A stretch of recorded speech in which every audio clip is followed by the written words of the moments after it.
Welcome back to our daily Bible reading. Together, let's delve into the sacred verses seeking wisdom and inspiration. Genesis 19:30-36. Lot and his daughters. Lot and his two daughters left Zoar and settled in the mountains, for he was afraid to stay in Zoar. He and his two daughters lived in a cave. One day, the older daughter said to the younger, "Our father is old, and there is no man around here to give us children as is the custom all over the earth. Let's get our father to drink wine and then sleep with him and preserve our family line through our father." That night, they got their father to drink wine, and the older daughter went in and slept with him. He was not aware of it when she lay down or when she got up. The next day, the older daughter said to the younger, "Last night I slept with my father. Let's get him to drink wine again tonight, and you go in and sleep with him so we can preserve our family line through our father." So they got their father to drink wine that night also, and the younger daughter went in and slept with him. Again he was not aware of it when she lay down or when she got up. So both of Lot's daughters became pregnant by their father. Psalm 35:17-21. How long, Lord, will you look on? Rescue me from their ravages, my precious life from these lions. I will give you thanks in the great assembly. Among the throngs I will praise you. Do not let those gloat over me, who are my enemies without cause. Do not let those who hate me without reason maliciously wink the eye. They do not speak peaceably, but devise false accusations against those who live quietly in the land. They sneer at me and say, "Aha, aha." With our own eyes, we have seen it. Proverbs 21:17-20. Whoever loves pleasure will become poor. Whoever loves wine and olive oil will never be rich.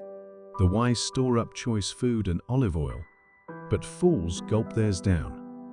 Matthew 17:14-21. When they came to the crowd, a man approached Jesus and knelt before him. "Lord, have mercy on my son," he said. "He has seizures and is suffering greatly. He often falls into the fire or into the water.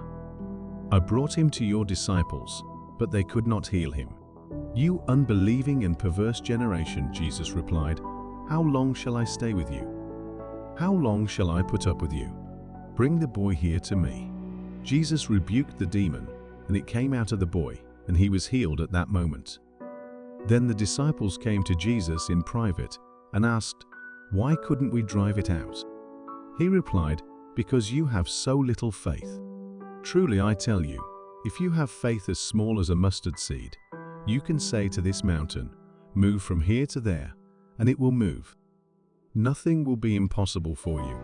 Mark 9:14-29. Jesus heals a boy possessed by an impure spirit.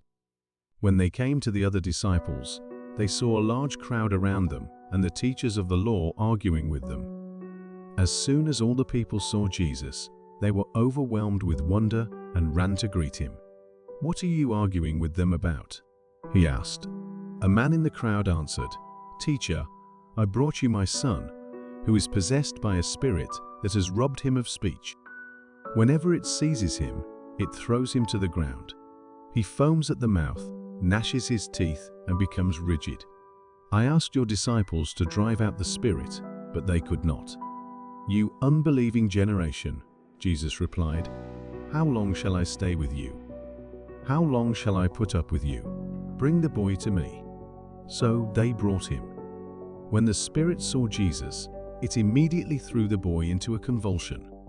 He fell to the ground and rolled around, foaming at the mouth.